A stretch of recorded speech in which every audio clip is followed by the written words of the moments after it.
Il suffit d'imaginer la scène en fait. On se glisse sous les draps, on a les muscles complètement endoloris et l'esprit vraiment essoré par une journée de travail, interminable. Ouais, le corps qui hurle son besoin de repos, quoi.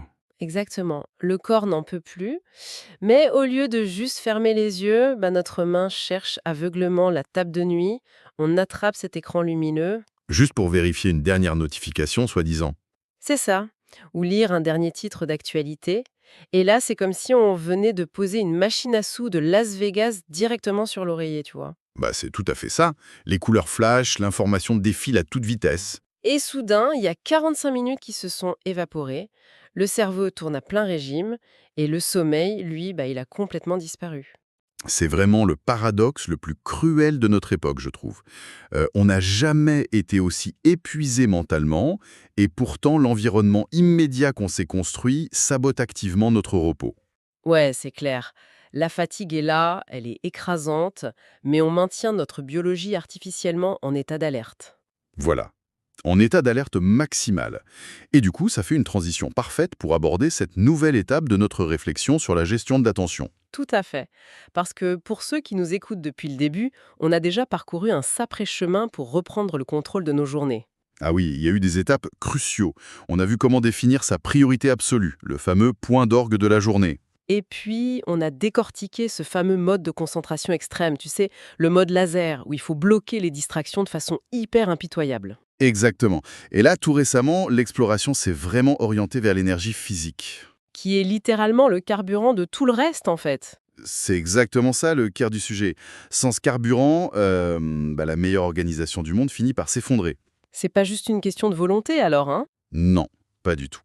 Rester concentré, c'est pas qu'une question d'agenda bien rempli ou de mental d'acier. C'est avant tout une question de batterie interne. Si la physiologie suit pas, Le mental lâche à la première sollicitation d'une appli, c'est sûr. voilà, au premier email non urgent, tu craques. Et c'est là que l'image de notre ancêtre, tu sais, ce chasseur-cueilleur qu'on avait affectueusement appelé Urk, revient sur le tapis. Ah oui, Urk. Sa journée, elle demandait un effort physique intense, une vigilance constante. Ouais, pour survivre, quoi. Mais quand la nuit tombait, son environnement se transformait complètement. La nuit, pour lui, c'était pas juste une petite pause.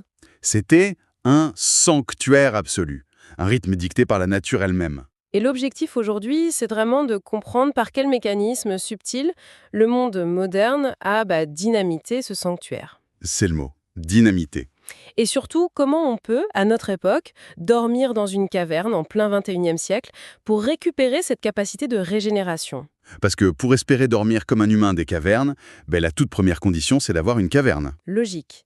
Mais quand on dit caverne, c'est pas juste une jolie métaphore poétique. Non, pas du tout.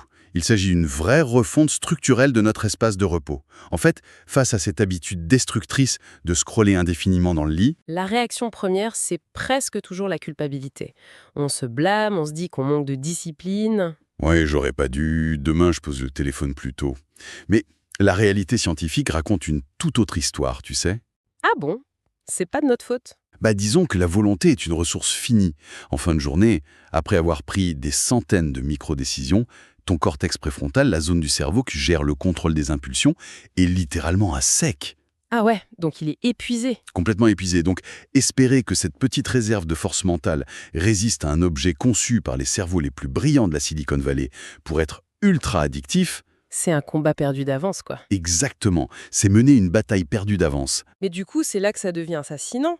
On pourrait se dire que vider complètement la pièce de tout appareil électronique, transformer sa chambre en zone stérile, c'est un terrible aveu de faiblesse, non? Un aveu de faiblesse. Bah oui, est-ce qu'on est devenu si fragile qu'un simple rectangle de verre et de métal sur une table de nuit suffit à détruire notre autocontrôle? Ah, je vois l'idée. Mais cette fragilité, en fait, elle n'est pas morale, elle est évolutive. C'est-à-dire? Le cerveau humain a été forgé sur des centaines de milliers d'années pour être hypersensible aux stimuli nouveaux. Genre les couleurs vives, les mouvements soudains. Voilà.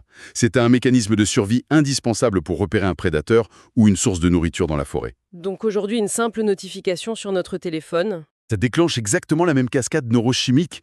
Tu reçois une petite décharge de dopamine qui te promet une récompense ou une info vitale. Et bam, suivi d'un pic de cortisol. Exactement, l'hormone du stress, qui te maintient en état d'éveil. L'ingénierie moderne pirate nos instincts les plus primaires. Donc modifier l'environnement physique de la chambre, c'est pas être faible. Non, C'est refuser un combat asymétrique. La friction crée la distance. Par exemple, si ton téléphone charge dans la cuisine, L'effort physique qu'il faut pour se lever et aller le chercher surpasse la pulsion d'aller sur les réseaux. c'est tout à fait ça. On coupe la tentation à la racine. Mais attends, il y a quand même une objection majeure qui surgit tout de suite quand on parle de bannir le téléphone de la chambre. La fameuse urgence nocturne, Oui, pour beaucoup de personnes qui nous écoutent, l'idée même de ne pas avoir cet appareil à portée de main, ça déclenche une véritable angoisse. Et si un proche est en accident? Et si on essaye de me joindre? c'est une angoisse très légitime. C'est profondément ancré dans notre besoin de sécurité. C'est sûr. On veut être là au cas où. Mais il faut quand même analyser la probabilité réelle de ces urgences par rapport aux dommages quotidiens et surtout certains d'une privation de sommeil chronique. Ouais, on troque notre santé de tous les jours pour un événement qui arrive peut-être une fois en 10 ans. C'est exactement ça.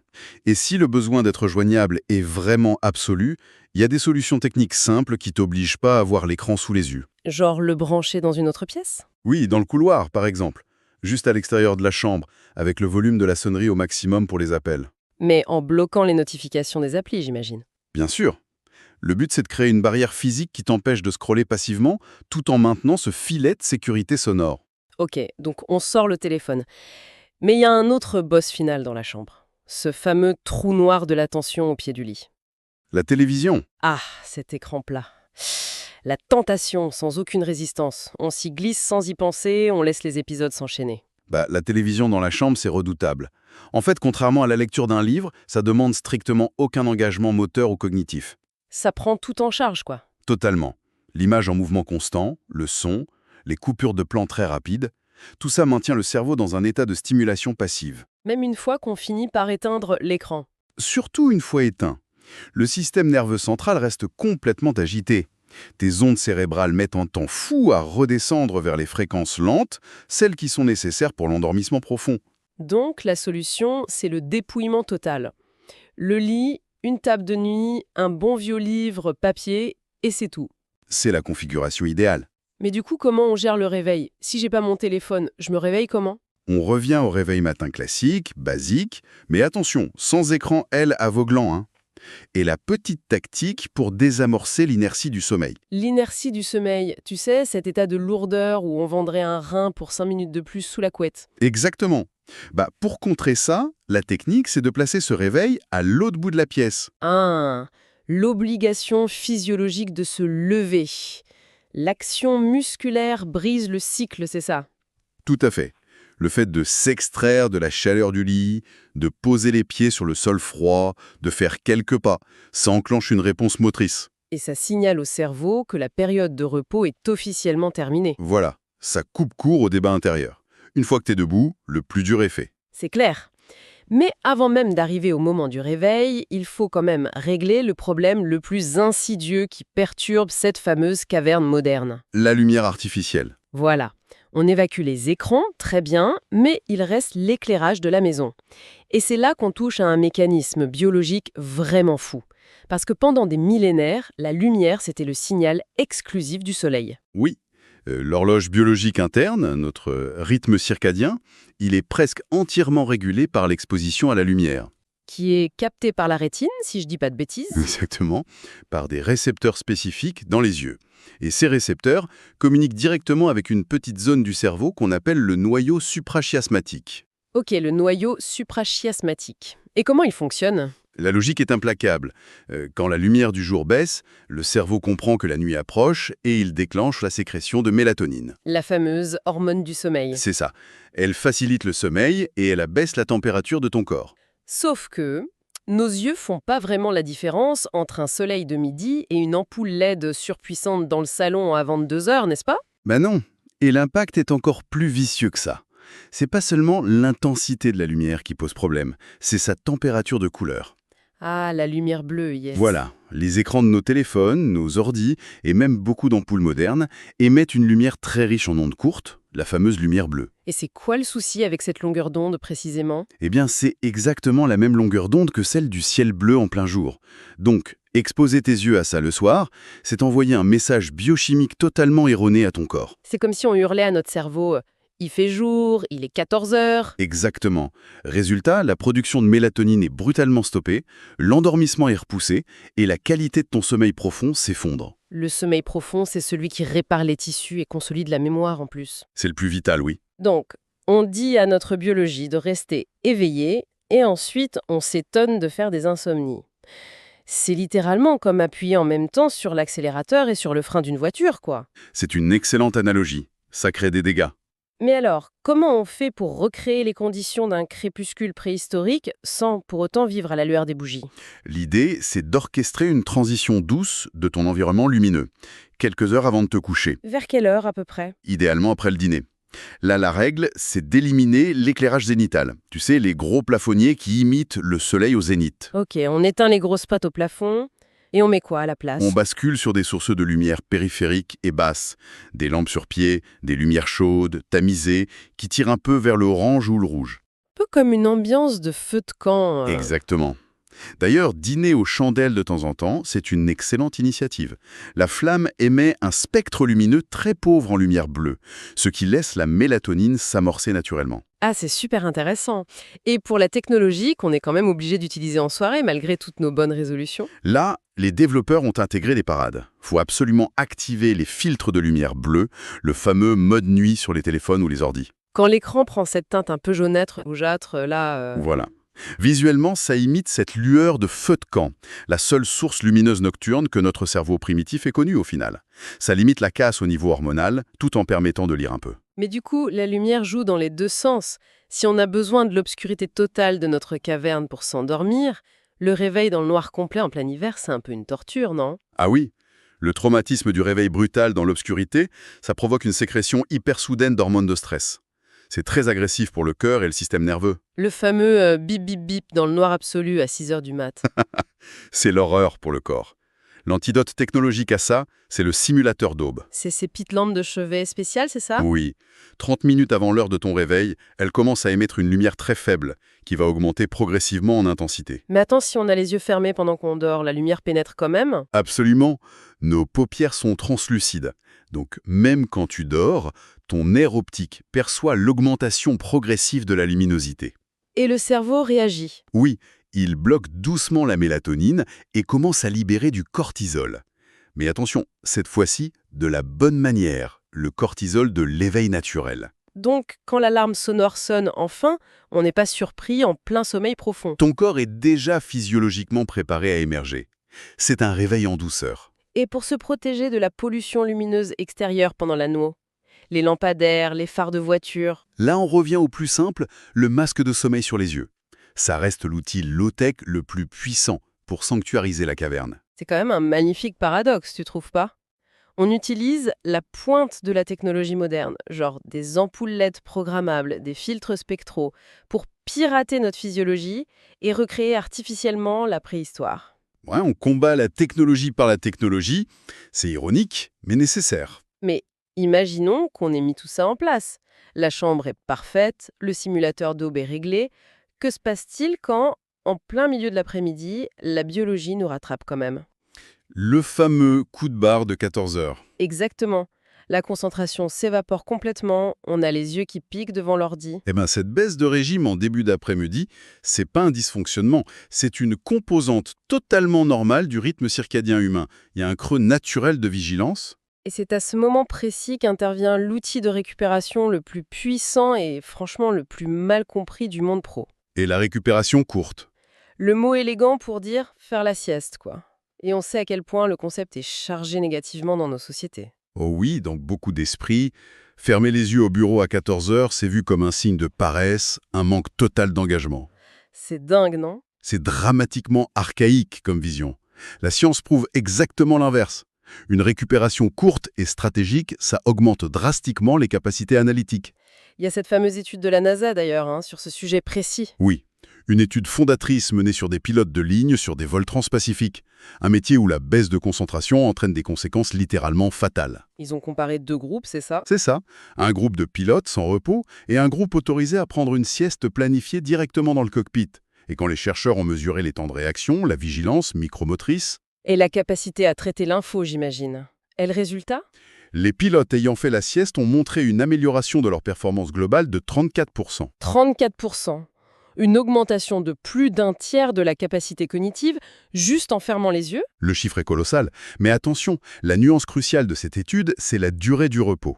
La fenêtre idéale de cette récupération, elle se situe entre 10 et 20 minutes, pas plus. Attends, pourquoi cette limite stricte de 20 minutes? Logiquement, si dormir un peu fait du bien, dormir 1 heure devrait restaurer encore plus d'énergie, non? Ah non, c'est là que la mécanique des cycles du sommeil entre en jeu. Le sommeil est divisé en plusieurs phases. Les 20 premières minutes correspondent au sommeil léger, les stades 1 et 2. C'est le moment où le cerveau commence à ralentir ses ondes. Voilà, les muscles se détendent et surtout, on évacue une partie de l'adénosine. L'adénosine. C'est cette molécule qui s'accumule dans le cerveau pendant la phase d'éveil et qui crée cette sensation de pression de fatigue. Si tu te réveilles avant la barre des 25 minutes, tu émerges de ce sommeil léger avec l'esprit clarifié. Et si on dépasse cette barre des 25-30 minutes? Là, le cerveau plonge dans le sommeil lent profond. Se réveiller au beau milieu de cette phase profonde, c'est ce qui déclenche l'inertie du sommeil. Ah, ce sentiment horrible où tu te réveilles désorienté, nauséeux et encore plus épuisé qu'avant de t'allonger. Exactement. Donc s'allonger simplement un quart d'heure, même sans sombrer totalement dans le sommeil, ça suffit amplement à rincer le cerveau de cette pression de fatigue. Ok, mais soyons réalistes, la plupart des infrastructures professionnelles ne permettent pas vraiment de s'isoler 20 minutes. C'est vrai, c'est parfois compliqué à mettre en place. Alors vient la fameuse question de la compensation. On se prive de sommeil toute la semaine, on accumule la fatigue, et le vendredi soir, on se dit qu'on va éponger cette dette en dormant jusqu'à midi le samedi et le dimanche. Ah, la grasse matinée réparatrice. C'est l'un des mythes les plus tenaces de notre époque, vraiment. Ah bon? Bah, ça marche pas, la banque du sommeil? Physiologiquement parlant, l'idée qu'on puisse gérer son sommeil comme un compte bancaire où on rembourse le week-end les heures empruntées en semaine, c'est totalement faux. Mince. Dormir 5 heures de plus le dimanche, ça répare pas du tout les dommages neurologiques d'une semaine de privation. Et pire encore, ça crée un nouveau traumatisme corporel.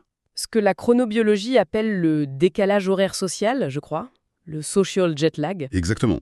Mais biologiquement parlant, si mon corps a été privé de sommeil pendant 5 jours, il ressent pas un besoin physique inextinguible de récupérer ses heures. Il y a effectivement une pression de sommeil qui s'accumule. Mais elle entre en conflit direct avec une mécanique beaucoup plus rigide dans ton corps, ton horloge circadienne. Qui régule un peu tout, non? Oui, l'hypothalamus dicte cette horloge, qui gère la température de ton corps, ta digestion, tes hormones, tout ça sur un rythme d'environ 24 heures. Donc quand je me lève à 6h30 tous les jours de la semaine, Tu programmes fermement cette horloge. Si soudainement, le samedi, tu décides de te lever à midi, tu décales brutalement tout ce mécanisme de plusieurs fuseaux horaires. c'est l'équivalent biologique de prendre un vol direct pour New York tous les vendredis soirs, c'est ça, hein? Voilà, et de revenir en Europe le lundi matin. Le corps subit une désynchronisation totale, le système digestif est perturbé, l'humeur s'effondre, Et le dimanche soir, il devient physiologiquement impossible de s'endormir à une heure raisonnable. ce qui garantit un lundi matin absolument catastrophique. Donc notre horloge interne, c'est un peu comme un train de marchandises lancé à pleine vitesse. On ne peut pas subitement jeter le levier en marche arrière le samedi matin sous prétexte qu'on est fatigué, sans risquer de faire dérailler tout le système. La régularité, ce sont les rails. C'est fondamental. Mais pour me faire l'avocat du diable, ou plutôt celui de toutes les personnes épuisées qui nous écoutent, si on a passé une semaine harassante, s'imposer de mettre le réveil à 7 heures le samedi matin, ça ressemble à une punition cruelle. Où est le plaisir du week-end? La frustration est hyper compréhensible, mais il faut séparer l'idée du repos de l'idée du sommeil prolongé. Comment ça? Se lever à la même heure le week-end, ça signifie pas se lever pour courir ou travailler. Tu peux parfaitement t'extraire du lit pour t'installer dans un fauteuil confortable. Avec un bon café, un livre, écouter de la musique. Voilà. Profiter d'une maison silencieuse, l'objectif c'est juste de maintenir le signal du réveil lumineux et moteur régulier pour l'horloge biologique. Et si la fatigue de la semaine pèse vraiment lourdement vers 13h ou 14h? C'est là que tu intègres cette fameuse sieste stratégique de 20 minutes. Ton corps sera infiniment plus reconnaissant pour un rythme de réveil constant couplé à une petite sieste que pour l'anarchie d'une grasse matinée qui détruit ton sommeil du dimanche soir. C'est un changement de paradigme majeur en fait. Le vrai luxe, c'est pas de traîner au lit le dimanche, c'est l'énergie claire et stable qu'on ressent le lundi matin quand on a préservé ses rythmes. Exactement. Il y a cependant une dernière dimension fondamentale à intégrer dans cette discussion.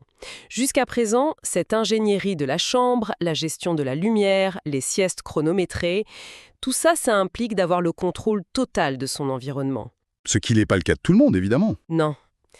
Comment appliquer ces principes quand nos nuits ne nous appartiennent plus? Pensez aux jeunes parents avec un nourrisson ou aux aidants qui doivent veiller sur un proche malade au milieu de la nuit. L'optimisation personnelle, là, ça frôle vite l'indécence. C'est une réalité incontournable. Quand la santé ou la survie d'un être vulnérable dépend de ta présence nocturne, la dynamique change du tout au tout, Et le risque premier dans ces situations d'altruisme forcé, c'est le sacrifice total de soi. qui mène inévitablement à l'épuisement profond. L'abnégation devient destructrice. Et c'est là que l'analogie classique des vols commerciaux prend tout son sens, tu sais. Exactement l'image qu'il faut garder en tête. Avant chaque décollage, les hôtesses et stewards répètent inlassablement la même consigne concernant les masques à oxygène en cas de dépressurisation. Il faut impérativement mettre son propre masque avant d'aider quiconque, y compris son propre enfant. Alors que l'instinct d'apparence, ce serait de protéger l'enfant en premier. Évidemment. Mais cet instinct, sans oxygène, mène à la perte de conscience en quelques secondes. Ce qui condamne à la fois le parent et l'enfant. Eh bien, le sommeil fonctionne exactement sur le même principe d'oxygénation neurologique. S'acharner à veiller sur les autres au point de s'effondrer soi-même, c'est compromettre sa capacité à apporter des soins de qualité. Le manque de sommeil chronique anéantit la patience, détériore la prise de décision, fragilise ton système immunitaire. Prendre soin de son propre repos, s'autoriser des micro-siestes pendant que l'enfant dort, ou exiger de l'aide pour protéger des blocs d'heures ininterrompus. C'est ni de l'égoïsme, ni du narcissisme. Pas du tout. C'est une stratégie de survie fonctionnelle. Protéger sa propre biologie, c'est se donner l'armure nécessaire pour être un pilier solide pour ceux qui dépendent de nous. On ne peut rien puiser d'un puits à sec, en gros. En fin de compte, comprendre et appliquer tous ces mécanismes de récupération, c'est aussi observer notre époque avec lucidité. C'est-à-dire, Nous vivons dans une économie de l'attention, où chaque application, chaque écran, chaque lumière artificielle est soigneusement conçue pour nous extraire de nos rythmes naturels. et capter notre ressource la plus précieuse, notre temps de cerveau disponible. Exactement.